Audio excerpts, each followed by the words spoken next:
నమస్కారం Shri fibre news కి స్వాగతం. నేను వినతి. ముందుగా హెడ్లైన్స్. 2.56 లక్షల కోట్లతో ఏపీ బడ్జెట్. విద్యా వైద్య రంగాలకు భారీ కేటాయింపులు. రైతు సంక్షేమమే ప్రభుత్వ ధ్యేయం. వ్యవసాయానికి 11,000 కోట్లకు పైగా కేటాయింపులు. ఏపీ బడ్జెట్ పై ప్రధాన ప్రతిపక్షం పెదవి విరుపు. అరకొర కేటాయింపులని టీడీపీ విమర్శ. వైసీపీ ప్రభుత్వంపై సోము మండిపాటు.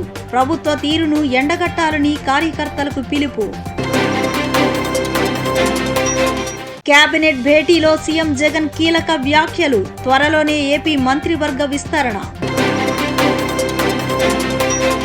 ఇక డీటెయిల్స్ చూస్తే ఏపీ శాసనసభలో 2022-23 ఏడాదికి గాను వార్షిక బడ్జెట్ను రాష్ట్ర ఆర్థిక మంత్రి బుగ్గన రాజేంద్రనాథ్ రెడ్డి ప్రవేశపెట్టారు. మొత్తం 2,56,257 కోట్ల రూపాయలతో బడ్జెట్ను ఆర్థిక మంత్రి ప్రవేశపెట్టారు. దీనిలో రెవెన్యూ అంచనా వ్యయం 2,08,261 కోట్లు, మూలధన వ్యయం అంచనా 47,996 కోట్లు, రెవెన్యూ లోటు అంచనా 17,036 కోట్లు, ద్రవ్యలోటు 48,724 కోట్లుగా బుగ్గన పేర్కొన్నారు. ఆంధ్రప్రదేశ్ బడ్జెట్ సమావేశాల్లో భాగంగా సీఎం వైఎస్ జగన్మోహన్ రెడ్డి అధ్యక్షతన సచివాలయంలో కేబినెట్ భేటీ జరిగింది. ఈ భేటీలో ఏపీ వార్షిక బడ్జెట్ 2022-23కు ఆమోదం తెలిపింది. బడ్జెట్ నేపథ్యంలో మంత్రి బుగ్గన రాజేంద్రనాథ్ రెడ్డి ఆలయంలో పూజలు నిర్వహించారు. అనంతరం శాసనసభలో బడ్జెట్ను ఆర్థిక మంత్రి బుగ్గన ప్రవేశపెట్టారు. 2022-23 వార్షిక బడ్జెట్ 2,56,256 కోట్లుగా పేర్కొన్న మంత్రి బుగ్గన రెవెన్యూ వ్యయం 2,08,261 కోట్లు, మూలధన వ్యయం 47,996 కోట్లు, రెవెన్యూ లోటు 17,036 కోట్లు, ద్రవ్యలోటు 48,724 కోట్లు, జిఎస్డిపి రెవెన్యూ లోటు 1.27% బడ్జెట్లో పొందుపరిచారు. గ్రామ మరియు వార్డు సచివాలయాలు, వాలంటీర్ల నెట్వర్క్ మరియు రైతు భరోసా కేంద్రాల వంటి బలమైన స్థానిక సంస్థలను నిర్మించడం, విద్య మరియు ఆరోగ్య వ్యవస్థల భారీ ఆధునీకరణ మరియు మహిళా స్వయం సహాయక సంఘాలను ఇంతకు ముందు కన్నా అధికంగా బలోపేతం చేయడం ఈ పనితీరుకు గల కారణాలని తెలియజేస్తున్నాను. వికేంద్రీకృత పాలనపై సమగ్ర దృష్టిని సారించడం ద్వారా క్లిష్టమైన ఎస్డీజీల సూచికల్లో కూడా మన ప్రభుత్వం అద్భుతమైన పనితీరు సాధించగలిగింది. నీతి ఆయోగ్ తన ఎస్డీజీ నివేదికల్లో ఎస్డీజీలను అవుట్కమ్ బడ్జెట్ స్టేట్మెంట్ నమూనా ఓబీఎస్తో అనుసంధానం చేయాలని చెప్పి సిఫార్సు చేసింది. నిర్దిష్ట సమయంలో ఈ ప్రమాణాలను సిద్ధం చేసుకోవడం, పర్యవేక్షించడం మరియు ముదింపు చేయడం కోసం ఎస్డీజీలను అవుట్కమ్ బడ్జెట్ స్టేట్మెంట్తో విజయవంతంగా ఏకీకృతం చేయడంలో మన దేశంలోనే అన్ని రాష్ట్రాల్లోనూ మన రాష్ట్రం అగ్రగామిగా ఉండాలని మన ప్రభుత్వం లక్ష్యంగా పెట్టుకుంది.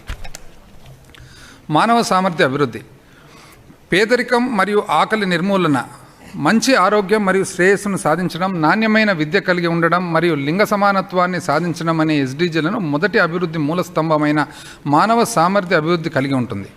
విద్య మరియు ఆరోగ్యం మన ప్రభుత్వం యొక్క ప్రధాన ప్రాధాన్యత.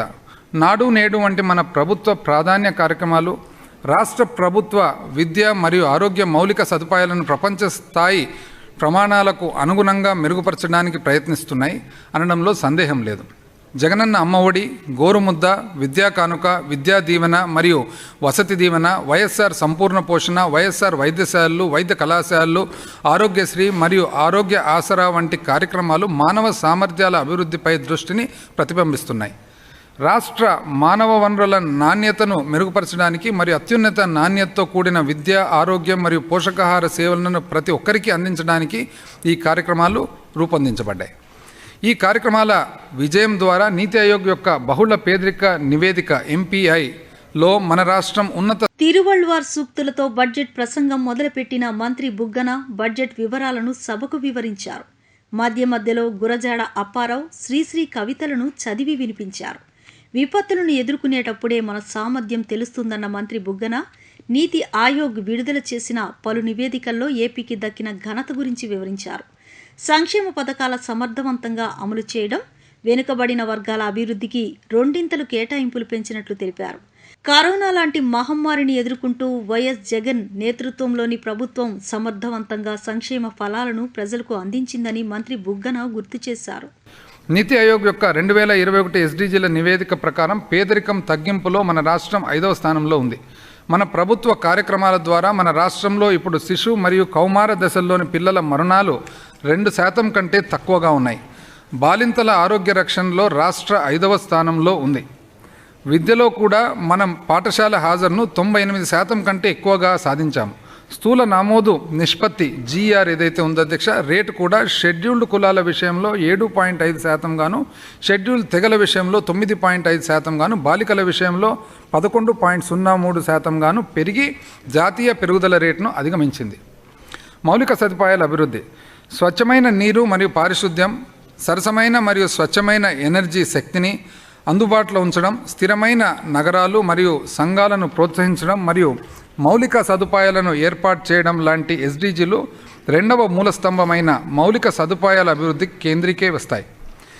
నాడు నేడు కార్యక్రమాలు, కొత్త వైద్య కళాశాలలు కల్పన, వైఎస్ఆర్ జలయజ్ఞం, వైఎస్ఆర్ జలకళ, రహదారుల అభివృద్ధి, కొత్త ఓడరేవులు మరియు నౌకాశ్రయాల ఏర్పాటు, వ్యవసాయం మరియు పాడి పరిశ్రమల్లో మార్కెట్ మౌలిక సదుపాయాల కల్పన, ఫైబర్ నెట్ మరియు పట్టణ మౌలిక సదుపాయాల ప్రాజెక్టుల ద్వారా సమాజ ఆస్తులు మరియు మౌలిక సదుపాయాల కల్పన జరుగుతున్నది. జగనన్న కాలనీలు, వైఎస్ఆర్ హౌసింగ్ వంటి కార్యక్రమాల ద్వారా అందరికీ ఇల్లు అందించడంపై మన ప్రభుత్వం దృష్టి సారించింది. నీతి ఆయోగ్ యొక్క 2021 బహుళ పేదరిక నివేదిక ప్రకారం గృహ సౌకర్యాలు కలిగిన జనాభా శాతం పరంగా మన రాష్ట్రం 3వ స్థానంలో ఉంది అని గౌరవ సభకు తెలియజేసుకుంటున్నాను. నాడు నేడు కార్యక్రమాలను భారీ స్థాయిలో అమలు జరపడం ద్వారా అంగన్వాడీలు, ఆసుపత్రులు మరియు పాఠశాలల మౌలిక సదుపాయాల కల్పనలో చారిత్రక నిర్లక్ష్యాన్ని మరియు తీవ్రమైన లోపాలను అధిగమించడానికి ఒక అవకాశం కల్పించింది. నీతి ఆయోగ్ యొక్క ఎస్డీజీల నివేదిక ప్రకారం సంక్షేమానికి పెద్దపీట వేస్తూ ప్రభుత్వం బడ్జెట్ను రూపొందించింది. నవరత్నాలు, సంక్షేమ పథకాలతో పాటు విద్య, వైద్యం, వ్యవసాయానికి ప్రాముఖ్యతనిచ్చింది. అలాగే నాడు నేడు పనులు, సాగునీటి ప్రాజెక్టులు, గ్రామీణాభివృద్ధి, గ్రామీణ నీటి సరఫరా, బీసీ, ఎస్సీ, ఎస్టీ ఉప ప్రణాళికలు, వివిధ కార్పొరేషన్లు, పెన్షన్లకు భారీగా కేటాయించారు. అలాగే స్త్రీ శిశు సంక్షేమ శాఖకు కూడా మెరుగైన కేటాయింపులు చేశారు. వైఎస్ఆర్ రైతు భరోసాకు 3,900 కోట్లు, వైఎస్ఆర్ పెన్షన్ కానుక పథకానికి 18,000 కోట్లు, మహిళా శిశు సంక్షేమానికి 4,382 కోట్లు, రోడ్లు భవనాల శాఖకు 8,581 కోట్లు, వ్యవసాయ శాఖకు 11,387 కోట్లు, పశుసంవర్ధక శాఖకు 1,568 కోట్లు, ఎస్సీ సబ్ ప్లాన్కు 18,518 కోట్లు, ఎస్టీ సబ్ ప్లాన్కు 6,148 కోట్లు, బీసీ సబ్ ప్లాన్కు 29,143 కోట్లు, బీసీ సంక్షేమానికి 20,962 కోట్లు, మైనార్టీ యాక్షన్ ప్లాన్కు 3,532 కోట్లు, ఈబీసీల సంక్షేమానికి 6,639 కోట్లు, నేషనల్ వెల్ఫేర్కు 12,728 కోట్లు, ఉన్నత విద్యకు 2,014 కోట్లు, సెకండరీ ఎడ్యుకేషన్కు 22,706 కోట్లు, ఈడబ్ల్యూఎస్కి 10,201 కోట్లు, విద్యుత్ శాఖకు 10,281 కోట్లు, క్రీడల శాఖకు 290 కోట్లు, పర్యావరణ అటవీ శాఖకు 685 కోట్లు, పరిశ్రమల శాఖకు 2,755 కోట్లు, వైద్య శాఖకు 15,384 కోట్లు, హోంశాఖకు 7,586 కోట్ల రూపాయలను కేటాయించారు. రాష్ట్రంలోని 100% కుటుంబాలకు విద్యుత్ అందించబడింది. అంతేగాక వీరంతా శుభ్రమైన వంట నూనెలను ఉపయోగిస్తున్నారు కూడా. మన రాష్ట్రంలో 91% కంటే ఎక్కువ పాఠశాలల్లో గల భవన ప్రాంగణాలు తాగునీరు మరియు విద్యుత్తో కూడిన ప్రాథమిక మౌలిక సదుపాయాలను కలిగి ఉన్నాయని కూడా ఈ నివేదిక వెల్లడించింది. జాతీయ సగటు కంటే ఇది 7% ఎక్కువ. ఆరోగ్యం విషయంలో 99.5% కంటే ఎక్కువ కాన్పులు సంస్థాగతమైనవే అని ప్రాథమిక లేదా జిల్లా వైద్య కేంద్రాల్లో జరపబడినవే. అంతేగాక మన రాష్ట్రం వైద్యులు, నర్సులు మరియు ఇతర వైద్య సహాయ సిబ్బందితో కూడా 2వ అతిపెద్ద వైద్య సిబ్బందిని కలిగి ఉందని కూడా ఈ నివేదిక పేర్కొంది. ఇది మన ఆరోగ్య మౌలిక సదుపాయాలకు పటిష్టతను చూపుతుంది. జీవనోపాధి 3వ మూలస్తంభమైన జీవనోపాధి కల్పన అనేది సముచితమైన పని అని ఆర్థిక వృద్ధి అవకాశం కల్పించడం వంటి ఎస్డీజీలను కలిగి ఉంటుంది. జీవనోపాధిలో వ్యవసాయం మరియు పాడి పరిశ్రమ యొక్క ప్రాముఖ్యతను మన ప్రభుత్వం గుర్తిస్తూ వెనుకబడిన మరియు పురోగామి అనుసంధానాలను ప్రోత్సహించే సమగ్ర కార్యక్రమాలను ఆమోదించి అమలుపరుస్తుంది. వైఎస్ఆర్ రైతు భరోసా, వైఎస్ఆర్ మత్స్యకార భరోసా, రైతు భరోసా కేంద్రాలు, వైఎస్ఆర్ జలకళ, ధరల స్థిరీకరణ నిధి, గోదాములు, వైఎస్ఆర్ అగ్రి టెస్టింగ్ ల్యాబ్లు, ప్రాథమిక మరియు ద్వితీయ ప్రాసెసింగ్ సౌకర్యాలు మరియు అధిక మొత్తంలో పాల శీతలీకరణ కేంద్రాలు మరియు ఆక్వా రైతులను విద్యుత్ రాయితీ వంటి వివిధ పథకాల ద్వారా 62% జనాభాకు జీవనోపాధిని అందించే వ్యవసాయ రంగాన్ని మన ప్రభుత్వం సమగ్ర దృష్టితో అమలు చేస్తుంది. అమలుతో భాగస్వామ్యం పాడి పరిశ్రమకు ప్రాధాన్యత ఇచ్చిన అనుబంధ గ్రామీణ ఆదాయాలకు ఒక ముఖ్యమైన వనరుగా మార్చడానికి ప్రయత్నిస్తుంది. 5వ SDG అయిన లింగ సమానత్వం తక్కువ మహిళా శ్రామిక శక్తి భాగస్వామ్యంతో కూడిన చారిత్రాత్మక లింగ అసమానతలను సరిదిద్దవలసిన ఆవశ్యకతను సూచిస్తుంది. ఈ రెండింటినీ అనగా మహిళా సామాజిక ఆర్థిక సాధికారత మరియు వ్యక్తిగత గౌరవంతో కూడిన కుటుంబ ఉన్నతిని తీసుకువస్తుందని నమ్మకానికి మన ప్రభుత్వం గట్టిగా కట్టుబడి ఉంది. ఏపీ వార్షిక బడ్జెట్ 2022-23లో భాగంగా మంత్రి కురసాల కన్నబాబు వ్యవసాయ బడ్జెట్ను శాసనసభలో ప్రవేశపెట్టారు. రైతు సంక్షేమమే ధ్యేయంగా వైఎస్ జగన్ ప్రభుత్వం ముందుకు సాగుతుందన్నారు. వ్యవసాయానికి వార్షిక బడ్జెట్లో 11,387.69 కోట్లు కేటాయించారు. ఆంధ్రప్రదేశ్ వ్యవసాయ బడ్జెట్ అసెంబ్లీ ముందుకు వచ్చింది. రాష్ట్ర వ్యవసాయ శాఖ మంత్రి కురసాల కన్నబాబు సభలో ప్రవేశపెట్టారు. రైతుల సంక్షేమంతో పాటు మార్కెటింగ్, మౌలిక సదుపాయాల అభివృద్ధికి వ్యవసాయ బడ్జెట్లో ప్రాధాన్యతనిచ్చారు. మొత్తం 11,387.69 కోట్లతో వ్యవసాయ బడ్జెట్ రూపొందించారు. వార్షిక బడ్జెట్లో కేటాయింపుల ఆధారంగా వ్యవసాయ రంగంలోని వివిధ విభాగాలకు అంచనాలకు రూపొందించింది ప్రభుత్వం. ఇందులో రైతు భరోసా పథకం, రైతు భరోసా కేంద్రాలు, రైతు సంక్షేమ పథకాలు, విత్తనాల కొనుగోలు, ప్రకృతి విపత్తుల సాయం, రైతులకు నష్టపరిహారం వంటి కార్యక్రమాలకు నిధులు కేటాయించింది. వివిధ ఉత్పాదకాలు నిల్వ చేసి అందించడానికి 65 హబ్బులు సంఖ్యని 154కు పెంచి మరింత త్వరితగతిన రైతులకు అందుబాటులోకి తీసుకొచ్చాం. రైతులకు ఇన్ని సేవలు అందిస్తున్న ఈ రైతు భరోసా కేంద్రాలకు శాశ్వత భవనాలు నిర్మించాలనే సంకల్పంతో ఒక్కొక్క భవనానికి 21.80 లక్షల వ్యయంతో మొత్తం 10,408 రైతు భరోసా కేంద్రాల భవన నిర్మాణ పనులు ముమ్మరంగా జరుగుతూ ఉన్నాయి. ఇప్పటికే 1,513 భవనాలను ప్రారంభించాం. మిగిలిన నిర్మాణాలు వివిధ దశల్లో ఉన్నాయి. రైతు భరోసా కేంద్రాల పరిధిలోని విజ్ఞాన కేంద్రాలు విజ్ఞాన కేంద్రం ద్వారానే డాక్టర్ వైఎస్ఆర్ పొలం బళ్ళు నిర్వహిస్తూ ఉన్నాం. అంతేకాకుండా నిరంతరం రైతులకు ఈ కేంద్రాల ద్వారా వివిధ పంటల్లో ఉత్పన్నమయ్యే సమస్యల పరిష్కారానికి శాస్త్రవేత్తలు, సంబంధిత అధికారులతో రైతు భరోసా కేంద్రాల్లో అమర్చిన సైనేజీ టీవీల ద్వారా చర్చాగోష్ఠి కార్యక్రమాలతో పాటు జిల్లా వనరుల కేంద్రాలు ద్వారా క్షేత్ర పరిశీలన సందర్శనలు నిర్వహించి రైతులు పండించే పంటల్లోని సమస్యలకు పరిష్కారాలు తెలియజేస్తున్నాం. ఇటువంటి రైతు సేవా కేంద్రాలను రైతుల పాలిట దేవాలయాలని చెప్పడం అతిశయోక్తి కాదు. వ్యవసాయ అనుబంధ రంగాల రైతుల సమస్యలను పరిష్కరించడానికి ఇంటిగ్రేటెడ్ కాల్ సెంటర్ను ఏర్పాటు చేశాం. రైతులు నేరుగా తమ సమస్యలు, సందేహాలని టోల్ ఫ్రీ నెంబర్ 155251కి ఫోన్ చేసి పరిష్కారం తెలుసుకోవచ్చు. ఇప్పటి వరకు 4,31,875 కాల్స్ ద్వారా వచ్చిన సందేహాలని నివృత్తి చేయగలిగామని ఈ సందర్భంగా తెలియజేస్తున్నాను. ఈ క్రమంలోనే ఇవి రైతుల ఆదరమానాలతో పాటు వివిధ రాష్ట్రాల ప్రశంసలు, సంస్థల కితాబులు అందుకున్నాయి. అధ్యక్ష, ఆర్బీకేలకు ప్రశంసలు, పురస్కారాలు ఇక్కడ ప్రస్తావిస్తున్నా. రైతు భరోసా కేంద్రాల్లో విత్తనం నుంచి అమ్మకం వరకు మార్కెటింగ్ యార్డ్లో నాడు నేడు మార్కెటింగ్ శాఖ అభివృద్ధికి 614.23 కోట్లు, సహకార శాఖకు 248.45 కోట్లు, ఆహార శుద్ధి విభాగానికి 146.41 కోట్లు, ఉద్యాన శాఖకు 554 కోట్లు, పట్టు పరిశ్రమకు 98.99 కోట్లు, ఆచార్య ఎంజీ రంగా వ్యవసాయ విశ్వవిద్యాలయానికి 421.15 కోట్లు, వైఎస్ఆర్ హార్టికల్చర్ యూనివర్సిటీకి 59.91 కోట్లు, ఎస్వి వెటర్నరీ యూనివర్సిటీకి 122.50 కోట్లు, పశు సంవర్ధక శాఖకు 1,027.82 కోట్లు, మత్స్యశాఖ అభివృద్ధి కోసం 337.23 కోట్లు కేటాయించినట్లు మంత్రి తెలిపారు. ఇక వ్యవసాయ విద్యుత్ సబ్సిడీ కోసం 5,000 కోట్లు, వైఎస్ఆర్ జలకళకు 50 కోట్లు, నీటిపారుదల రంగానికి 11,450.93 9.4 కోట్లు కేటాయించినట్లు మంత్రి కన్నబాబు తెలిపారు. రైతులకు అందుతున్న సేవలను జర్మనీ ప్రతినిధుల బృందం అభినందించింది. నాణ్యమైన విత్తనాలు, పురుగు మందులు, ఎరువులు రైతుల ముంగిటికి అందిస్తున్నందుకు నీతి ఆయోగ్ CEO ప్రశంసించారు. గ్రామ స్థాయిలో సేవలు అందిస్తున్న రైతు భరోసా కేంద్రాల ఏర్పాటు ఆవశ్యకతను FAO కంట్రీ డైరెక్టర్ అభినందించారు. సాంకేతికత, సేంద్రియ పంటల ధృవీకరణకు కావలసిన సాయం అందించేందుకు ప్రభుత్వంతో వారు భాగస్వామ్యం అయ్యారు. RBKలతో అనుసంధానం అయ్యేందుకు ఒప్పందం చేసుకున్నారు.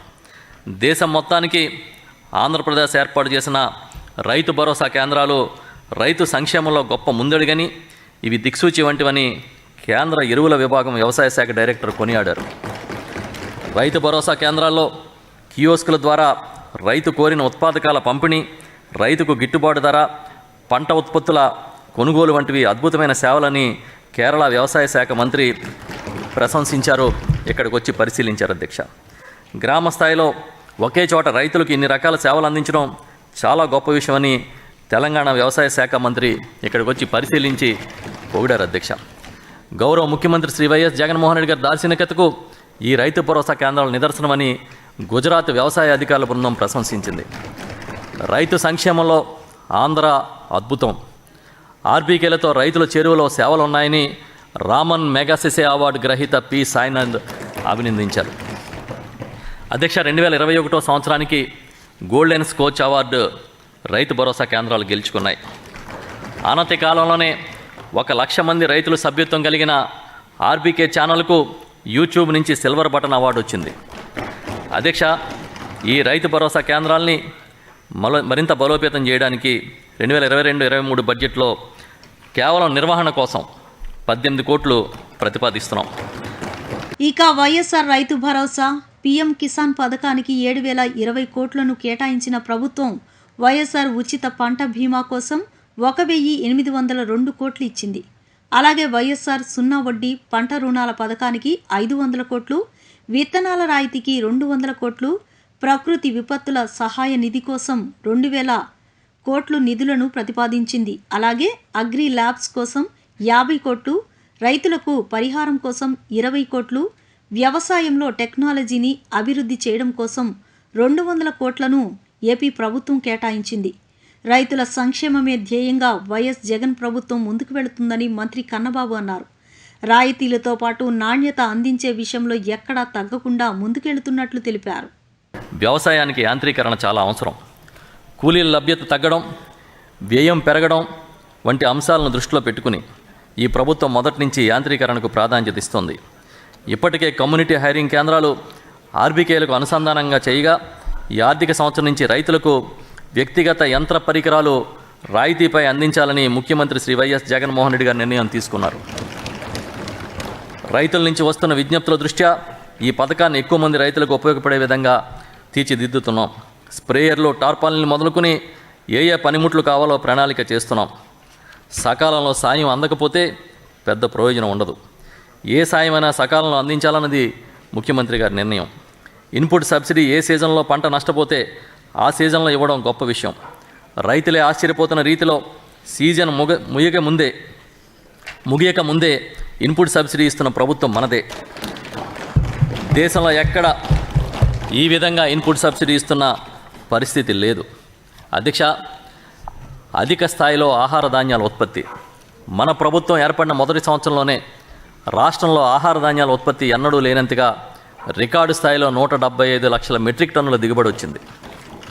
2020-21 సంవత్సరంలో ప్రకృతి సహకరించుకున్న గత ప్రభుత్వ హయాంలో కన్నా అధికంగా 165 లక్షల మెట్రిక్ టన్నుల ఆహార ధాన్యాల దిగుబడి సాధించాం. ఈ దిగుబడి 2014-18 మధ్యకాలంలో కన్నా అధికమని తెలియజేస్తున్నా. ఇక 2021-22 సంవత్సరానికి ఈ దిగుబడులు మరింత మిన్నగా 179 లక్షల మెట్రిక్ టన్నులు ఆహార ధాన్యాల దిగుబడులు వస్తాయని అంచనాలు తెలియజేస్తూ ఉన్నాయి. అధ్యక్ష, ధాన్యం కొనుగోలుకి నూతన విధానం. అధ్యక్ష, ధాన్యం కొనుగోలులో మధ్యవర్తులు, దళారులు, మిల్లర్ల పాత్ర తగ్గించాలని గౌరవ ముఖ్యమంత్రి శ్రీ వైఎస్ జగన్మోహన్ రెడ్డి గారి నిర్ణయం మేరకు ధాన్యం సేకరణకు నూతన విధానాన్ని ఏడాది నుంచి అమలు చేస్తున్నాం. రైతు తన పంట చేతికొచ్చిన వెంటనే మంత్రివర్గ విస్తరణపై సీఎం జగన్ కీలక వ్యాఖ్యలు చేశారు. బడ్జెట్ సందర్భంగా నిర్వహించిన కేబినెట్ సమావేశంలో విస్తరణపై జగన్ మంత్రివర్గ విస్తరణపై క్లారిటీ ఇచ్చారు. కేబినెట్ భేటీలో మంత్రివర్గ పునర్వ్యవస్థీకరణపై సీఎం జగన్ ఆసక్తికర వ్యాఖ్యలు చేశారు. బడ్జెట్ ఆమోదం తెలిపేందుకు కేబినెట్ సమావేశం నిర్వహించింది. ఈ సమావేశంలో మంత్రివర్గ పునర్వ్యవస్థీకరణను ఉద్దేశించి సీఎం జగన్ మాట్లాడారు.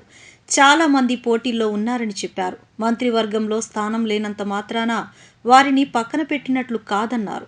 మళ్లీ గెలిచి వస్తే మంత్రులుగా ఉండేది మీరేనని, మంత్రివర్గంలో లేని వాళ్లు పార్టీ కోసం పనిచేయాలని సీఎం జగన్ వ్యాఖ్యానించారు.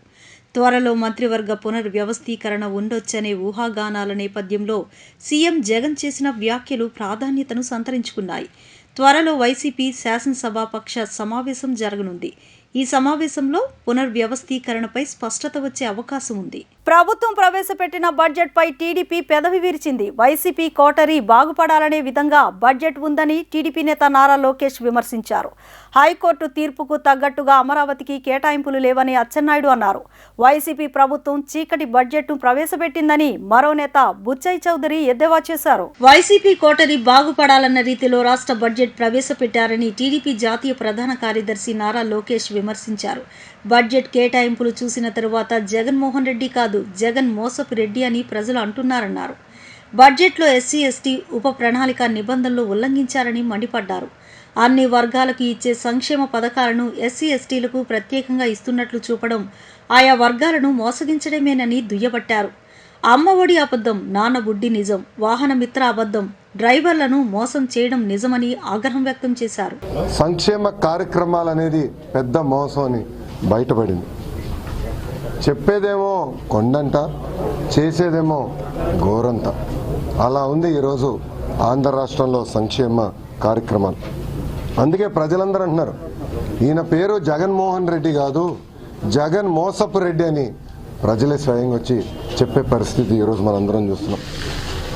అమ్మ ఒడి అనేది అబద్ధం, నాన్న బుడి అనేది నిజం, వాహన మిత్ర అనేది అబద్ధం, డ్రైవర్లకు మోసం చేసింది నిజం. ఇట్లా చెప్పుకుంటా పోతే ఇంకా చాలా విషయాలు ఉన్నాయి. మనం చూస్తే ఈరోజు 6 స్టెప్ ఫార్ములా అని ప్రభుత్వం తీసుకొచ్చి కరెంటు బిల్లు పెరిగితే తెల్ల రేషన్ కార్డు తీసేస్తాం, కరెంటు బిల్లు పెరుగుతుంటే అమ్మ ఒడి తీసేస్తాం. ఇట్లా సంక్షేమ కార్యక్రమాలన్నీ ఈ ప్రభుత్వం కట్ చేసుకుంటా పోతుంది. ఇంకో పక్కన అటెండెన్స్ లేదని కూడా అమ్మ ఒడి తీసే పరిస్థితికి ఈరోజు ఈ ప్రభుత్వం వచ్చింది. అంటే కరెంటు ఛార్జీలు పెంచేది ప్రభుత్వమే, ఛార్జీలు పెంచింది ప్రభుత్వము, కానీ కరెంటు బిల్లు పెరిగినాయని సంక్షేమ కార్యక్రమాలు కూడా కుదించేది ఈ ప్రభుత్వం. అలాంటి పరిస్థితి ఈరోజు ఆంధ్ర రాష్ట్రంలో చూస్తున్నాం. ఒక్కసారి మనం రైతు భరోసా చూస్తే ఎన్నికల ముందల వాళ్ళ నవరత్నాలు ఏం చెప్పినారు? ప్రతి రైతుకి 12,500 రూపాయలు ఆంధ్ర రాష్ట్ర ప్రభుత్వం ఇస్తుందని చెప్పారు. ఇప్పుడు కేంద్ర ప్రభుత్వం ఇచ్చే నిధులు కలిపి ఆ డబ్బులు ప్రజలకు ఇస్తున్నారు. అది ఒక పెద్ద మోసం. ఆంధ్ర రాష్ట్రంలో రైతాంగానికి మొత్తం రైతు భరోసా ఇస్తానన్న జగన్ రెడ్డి ఈరోజు కౌలు రైతుల గురించి పట్టించుకోవటం లేదు. ఆంధ్ర రాష్ట్రంలో 86 లక్షల మంది రైతులుంటే ఏకంగా రాష్ట్ర ప్రభుత్వం ప్రవేశపెట్టిన బడ్జెట్ మాయల మరాఠీ బడ్జెట్ అని టీడీపీ శాసనసభాపక్ష ఉపనేత అచ్చెన్నాయుడు విమర్శించారు. అమరావతిపై హైకోర్టు స్పష్టమైన తీర్పు ఇచ్చినా అందుకు తగ్గ రీతిలో బడ్జెట్ కేటాయింపులు లేవన్నారు. 3 ఏళ్లలో బీసీ, ఎస్సీ, ఎస్టీలకు రుణాలు ఇవ్వలేదన్నారు. ప్రభుత్వ మోసాలను ప్రజాక్షేత్రంలో ఎండగడతామని అచ్చెన్నాయుడు పేర్కొన్నారు. రాష్ట్రానికి ఆదాయం పెంచేది, రాష్ట్రానికి వచ్చినటువంటి ఆదాయం 175 నియోజకవర్గాల్లో అభివృద్ధికి, సంక్షేమానికి ఉపయోగపడేది అమరావతి రాజధాని. ఈ ముఖ్యమంత్రి వచ్చిన తర్వాత రాజధానిని పూర్తిగా నాశనం చేసిన సంగతి రాష్ట్ర ప్రజలకు తెలుసు. 3 రాజధానులని ప్రాంతాల మధ్యన, కులాల మధ్యన, మతాల పెట్టిన విభేదించి ఎక్కడా లేని విధంగా రాష్ట్ర రాజధానికి త్యాగం చేసి రైతులు భూములు ఇస్తే ఆ రైతులకి తీవ్రమైనటువంటి అన్యాయం చేస్తే దాదాపుగా 800 రోజులు చిల్లర నుంచి వారు చేస్తున్నటువంటి పోరాటానికి న్యాయస్థానం మొన్ననే తీర్పు ఇచ్చిన సంగతి ఒక్కసారి రాష్ట్ర ప్రజలకు గుర్తు చేస్తున్నాను. తీర్పు కూడా ఏ రకంగా ఇచ్చారంటే, అత్యున్నత న్యాయస్థానం ప్రభుత్వానికి 3 మాసాలలో ఎవరైతే రైతులు ఫ్లాట్స్ ఇచ్చారో అవన్నీ కూడా డెవలప్ చేయాలి. గత ప్రభుత్వ హయాంలో ఏవైతే నిర్మాణాలు చేపట్టి మధ్యలో ఆగిపోయాయో దానికి నిధులు కేటాయించి త్వరితగతంగా పూర్తి చేయాలి. ఏవైతే కేంద్ర ప్రభుత్వ సంస్థలు రాజధానిలో నిర్మించడానికి నిర్ణయించాయో దానికి కూడా సహకరించి వీలైనంత తొందరగా అమరావతి రాజధానిని పూర్తి చేయమని చెప్పి అత్యున్నత న్యాయస్థానం ఆదేశాలు ఇచ్చినా సరే న్యాయస్థానం యొక్క ఆదేశాలు కూడా పట్టించుకోనటువంటి దుర్మార్గమైనటువంటి ప్రభుత్వం జగన్మోహన్ రెడ్డి ప్రభుత్వం. ఈరోజు బడ్జెట్లో అమరావతి పేరు చెప్పడానికి కూడా వీళ్ళకి నోరు రాలేదు. వైసీపీ ప్రభుత్వం ప్రవేశపెట్టిన బడ్జెట్ను చీకటి బడ్జెట్గా బుచ్చయ్య చౌదరి అభివర్ణించారు. జవాబుదారీతనం లేకుండా చేసుకునే గోబెల్స్ ప్రచారం ఆర్థిక ఉగ్రవాదమే అవుతుందన్నారు. బడ్జెట్ కేటాయింపులకు ఖర్చులకు ఎక్కడా పొంతన లేదని విమర్శించారు. సంక్షేమం పేరుతో అప్పు చేసి తీసుకువచ్చిన లక్షల కోట్ల రూపాయలను ఏం చేస్తున్నారని బుచ్చయ్య చౌదరి ప్రశ్నించారు.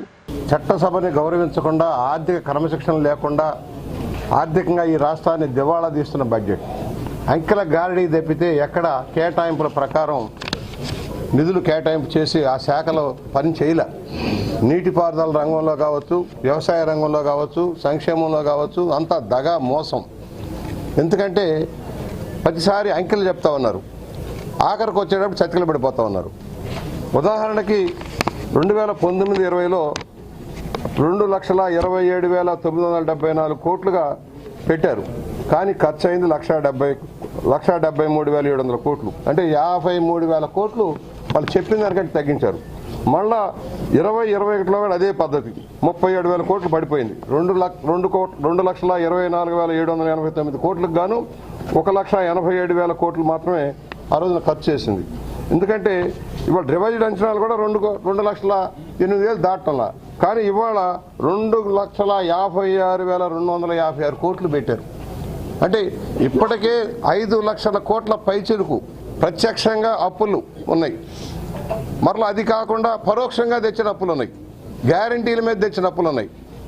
ఇవాళ కాగ్ అయితే ఏదైతే చెప్పిందో దాని ప్రకారం చూసుకున్న 94,000 కోట్ల రూపాయలు చట్టసభ అనుమతి లేకుండా, చట్టసభకు చెప్పకుండా ఇతరత్ర ఎలాగ ఖర్చు పెట్టారో తెలియటం లేదని అగమ్య గోచరం ఉందంటే ఈ రాష్ట్రంలో ఎక్కడ పోయింది ఈ డబ్బు అంతా?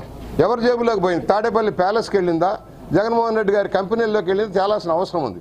ఇది కాకుండా మరో 46,000 కోట్ల రూపాయలు విచ్చలవిడిగా ఖర్చు పెట్టి అకౌంట్స్ లేవు.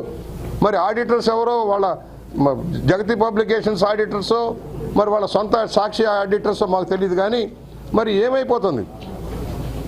ఇంత డబ్బు, ఇన్ని లక్షల కోట్లు అప్పు తెచ్చి ఆర్థిక మంత్రి ప్రవేశపెట్టిన రాష్ట్ర బడ్జెట్ కోతల రాయుడు బడ్జెట్గా ఉందని సిపిఐ రాష్ట్ర కార్యదర్శి కె రామకృష్ణ విమర్శించారు. అంకెలు గణం, ఆచరణ శూన్యం అన్నట్లుగా రాష్ట్ర బడ్జెట్ ఉందన్నారు.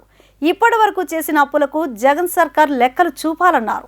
రాష్ట్ర ఆర్థిక మంత్రి బుగ్గన రాజేంద్రనాథ్ రెడ్డి ప్రవేశపెట్టిన ఏపీ వార్షిక బడ్జెట్ కోతల రాయుడు బడ్జెట్గా ఉందని సిపిఐ నేత రామకృష్ణ విమర్శించారు. రాష్ట్ర బడ్జెట్లో సంక్షేమ పథకాల కోసం అంకెల గారడీ చేశారే తప్ప అభివృద్ధిపై కేంద్రీకరణ లేదన్నారు.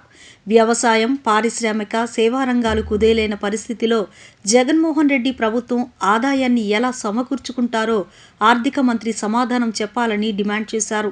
ప్రాధాన్యత రంగాలైన విద్య, వైద్యం, వ్యవసాయం, ఇరిగేషన్ రంగాలకు కోతలు విధించారన్నారు. ఎస్సీ, ఎస్టీ సబ్ప్లాన్కు జనాభా ప్రాతిపదికన నిధులు కేటాయించలేదని విమర్శించారు. ఉద్యోగాలు, ఉపాధి కల్పన విషయాలను ప్రస్తావించకుండా నిరుద్యోగులను ప్రభుత్వం మోసం చేసిందని సిపిఐ నేత రామకృష్ణ అభిప్రాయపడ్డారు. రాష్ట్ర ఆర్థిక మంత్రి బుగ్గన రాజేంద్రనాథ్ రెడ్డి గారు ప్రవేశపెట్టిన బడ్జెట్ ఇది కోతల రాయుడు బడ్జెట్ తప్ప మరొకటి కానే కాదు. ఎందుకంటే ఇవాళ ఆదాయాలు లేవు, ఆదాయాలు పడిపోయిన ప్రభుత్వం చెబుతూ మరోవైపు 2,56,000 కోట్ల రూపాయల భారీ బడ్జెట్ ప్రవేశపెట్టారంటే ఇది ఖచ్చితంగా ప్రజలు గుడ్డి కొట్టించడం మరొకటి కానే కాదు. అందులో ముఖ్యంగా ఇవాళ ఆర్థిక మంత్రి గారు చెప్పాల్సింది ఏమంటే, పెద్ద ఎత్తున మీరు అప్పులు చేస్తూ ఉన్నారు, ప్రభుత్వం తరఫున అప్పులు చేస్తూ ఉన్నారు, కొత్తగా కార్పొరేషన్ ఏర్పాటు చేశారు, ఆ కార్పొరేషన్ పేరు మీదుగా మీరు అప్పులు చేస్తూ ఉన్నారు, పైగా ఇవాళ సంక్షేమ కార్యక్రమాలు మేము పెద్ద మొత్తం ఖర్చు పెడతామంటా ఉన్నారు. కాబట్టి ఏమంటే ఇవాళ భారీ బడ్జెట్ ప్రవేశపెట్టి ప్రజలను గురిడు గుర్తించి ఆ రకంగా ప్రజలు మభ్యపెట్టడం అనేది ఈ మంత్రి గారికి బాగా అచ్చుబాటు వచ్చింది. నిజంగా చెప్పాలంటే ఇవాళ ఈ ప్రభుత్వం ఏర్పడిన తర్వాత రాష్ట్రంలో అప్పులు ఎన్ని తెచ్చారో, అప్పులు ఏ రకంగా చెల్లిస్తూ ఉన్నారు, దానికి అయ్యే వడ్డీ ఏ రకంగా చెల్లిస్తారో దానికి వారు సమాధానం చెప్తే బాగుంటుంది. పైగా వ్యవసాయ రంగాన్ని మీరు చిన్న చూపు చూస్తూ ఉన్నారు, వ్యవసాయానికి ఇచ్చే భారీగా కోతలు విధిస్తూ ఉన్నారు. అదేవిధంగా ఇరిగేషన్ రంగానికి గత సంవత్సరం మీరు ఏవైతే నిధులు కేటాయించారో అందులో కూడా మీరు సరిగా ఖర్చు చేయలేదు. రాష్ట్ర వ్యాప్తంగా ఇవాళ ఇరిగేషన్ ప్రాజెక్టులన్నీ కూడా నత్తనడక నడుస్తూ ఉన్నాయి. జాతీయ ప్రాజెక్టులైన పోలవరం ప్రాజెక్టు కూడా ఇవాళ నత్తనడక నడుస్తూ ఉంది. అటు రాయలసీమ ప్రాంతంలో కానీ ఇటు ఉత్తరాంధ్ర ప్రాంతంలో కానీ ఎక్కడ కూడా మీరు ఏ ప్రాజెక్టు కూడా కంప్లీట్ చేయలేదు, ఎక్కడ ఒక కాలువ కూడా కంప్లీట్ చేయలేదు, 1,00,000 ఎకరాలకు అదనంగా నీరిచ్చిన పాపన పోలేదు. కాబట్టి ఏమంటే ఇవాళ అభివృద్ధి మాత్రం కుంటుపడతా ఉంది. సంక్షేమ కార్యక్రమాలను మీరు ప్రచారం చేసుకుంటూ తద్వారా ఓట్లు పొందాలని భారీ బడ్జెట్ ప్రవేశపెట్టారు తప్ప ఇవాళ ఏ రంగంలో కూడా మీరు అభివృద్ధిని చూపలేకపోయారు. కాబట్టి అభివృద్ధిని సంక్షేమాన్ని సమన్వయం చేసే పద్ధతుల్లో రెండు కూడా బ్యాలెన్స్ చేసే పద్ధతుల్లో బడ్జెట్ ఉండాలి తప్ప ఇది అభివృద్ధికి ఏమాత్రం కూడా ఉపయోగపడదు. పైగా రాష్ట్రం దివాళా తీస్తుంది. మీరు మొత్తం రాష్ట్రాన్నంతా అప్పుల్లో ముంచుతూ ఉన్నారు కాబట్టి అప్పుల్లో ముంచి అప్పు చేసి పప్పు కూడు పెడతామనే పద్ధతుల్లో మీరు బడ్జెట్ ఉందంటే ఏ రకంగా కూడా ఈ బడ్జెట్ రాష్ట్ర అభివృద్ధికి ఉపయోగపడే పరిస్థితులు లేదు. ప్రజలకు కూడా ఇది తాత్కాలిక ఉపశమనం తప్ప దీర్ఘకాలంలో ఏమాత్రం కూడా ఈ బడ్జెట్ ఉపయోగపడదు. రాష్ట్ర ప్రభుత్వం పొంతన లేని బడ్జెట్ రూపొందించి ప్రజలను అంకెల గారడితో మభ్యపెడుతుందని ఏపీ బీజేపీ అధ్యక్షులు సోము వీర్రాజు ఆరోపించారు. బడ్జెట్ చూస్తుంటే ప్రభుత్వం ముందస్తు ఎన్నికలకు వెళ్లే ఆలోచనలో ఉన్నట్లు అనిపిస్తుందని అన్నారు. అసెంబ్లీలో రాష్ట్ర ప్రభుత్వం ప్రవేశపెట్టిన బడ్జెట్పై ఏపీ బీజేపీ అధ్యక్షులు సోము వీర్రాజు స్పందించారు. పొంతన లేని బడ్జెట్ రూపొందించి ప్రజలను అంకెల గారడితో మభ్యపెడుతున్నారని మండిపడ్డారు. ప్రాంతాల అభివృద్ధి గురించి బడ్జెట్లో ప్రస్తావించలేదన్నారు. ఈ బడ్జెట్ చూస్తుంటే ప్రభుత్వం ముందస్తు ఎన్నికలకు వెళ్లే ఆలోచనలో ఉన్నట్లు అనిపిస్తుందన్నారు. అప్పులు చేసి పథకాలకు పనిచేసిందని ఆరోపించారు. పెండింగ్ సాగునీరు ప్రాజెక్టుకు ఎందుకు నిధులు కేటాయించలేదని ప్రశ్నించారు. కాకినాడలో శక్తి కేంద్ర ఇన్ఛార్జీలతో సమావేశంలో ఆయన మాట్లాడారు. రాయలసీమ సాగునీటి ప్రాజెక్టుకు బడ్జెట్లో కేటాయింపులు లేవన్నారు. గ్రామీణ ఉపాధి హామీ నిధులు 12,000 కోట్ల రూపాయలను ఏపీ అడిగిందని ఆయన తెలిపారు. పోలవరం ప్రాజెక్టుతో సమానంగా గ్రామీణ ఉపాధి హామీ నిధులు ఇస్తున్నామన్నారు. జాతీయ రహదారులు, టూరిజం నిధులు కేంద్రమే ఇస్తోందని అన్నారు. రేషన్ ఇచ్చేది కేంద్రమైతే రాష్ట్ర ప్రభుత్వం వారు ప్రచారం చేసుకుంటున్నారని మండిపడ్డారు. పేదవాడికి అందుతున్న రేషన్లో రాష్ట్ర ప్రభుత్వ వాటాపై ప్రజలకు వివరించే దమ్ము ఈ ప్రభుత్వానికి ఉందా అని ప్రశ్నించారు. వైఎస్ఆర్సీపీ సర్కార్ చేస్తున్న ఎత్తుగడలను ప్రతి కార్యకర్త తరిమికొట్టాలని పిలుపునిచ్చారు. రాయలసీమలో ఉన్నటువంటి హంద్రీనివా కానీ, గాలేరి నగర్ కానీ, తెలుగంగ కానీ ఎందుకు నిధులు కేటాయించలేదని భారతీయ జనతా పార్టీ కేటాయిస్తుంది. ఈ బడ్జెట్లో కాకినాడ గురించి ఏమైనా ప్రస్తావించారా? ఈ బడ్జెట్లో తూర్పుగోదావరి జిల్లా గురించి ఏమైనా ప్రస్తావించారా? ఈ బడ్జెట్లో రాజమండ్రి గురించి ప్రస్తావించారా అని భారతీయ జనతా పార్టీ తీవ్రంగా ప్రశ్నిస్తుంది. కేంద్ర బడ్జెట్లో ఆంధ్రప్రదేశ్ పేరు లేదా? రాష్ట్ర బడ్జెట్లో ఏ ప్రదేశం పేరు ఉందండి?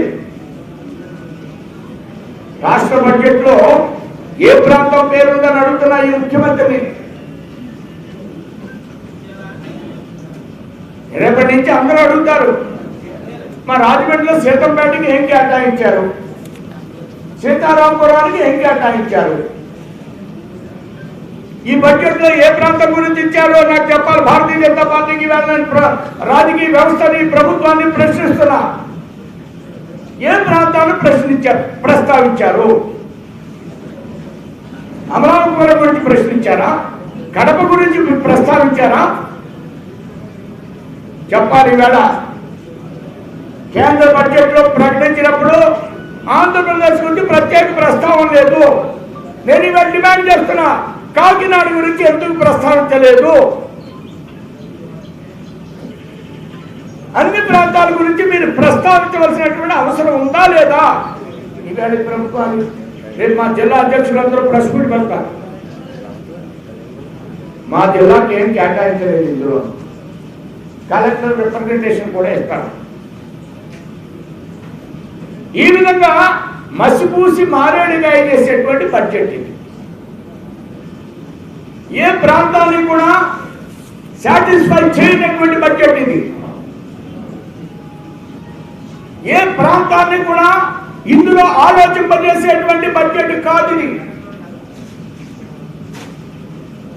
ఒక కేంద్ర బడ్జెట్ మాత్రమే ప్రతి గ్రామం గురించి ఆలోచించేటువంటి బడ్జెట్. ప్రతి వ్యక్తికి 14-15 ఫైనాన్స్ లో నిధులు ఎలకేట్ చేసింది. సంపర్లో ఉన్నటువంటి గ్రామంలో ఉన్నటువంటి ప్రతి వ్యక్తికి కూడా 640 రూపాయలు పర్ హెక్టర్ ఇంత బడ్జెట్ లో 14-15 ఫైనాన్స్ నిధులు ఉన్నాయి. ఈ రాష్ట్ర ప్రభుత్వం ఎవరికి నిధులు ఇచ్చిందో చెప్పమన్నాడు. కేంద్రం ఏర్పడిన తర్వాత, నరేంద్ర మోడీ వచ్చిన తర్వాత, చంద్రబాబు నాయుడు గారు చెప్పారు మొన్న, జగన్ వచ్చిన తర్వాత NREGS కి 26,000 కోట్లు ఇచ్చాం. మరలా బడ్జెట్ లో ఉంటుంది. మరలా ఇప్పుడు 12,000 కోట్లు అడిగారు ఈ ప్రభుత్వం. అంటే జగన్ వచ్చిన తర్వాత 26, 12, 48,000 కోట్లు NREGS కి ఇచ్చారు. ఈ వార్తలు ఇంతటితో సమాప్తం. నమస్కారం.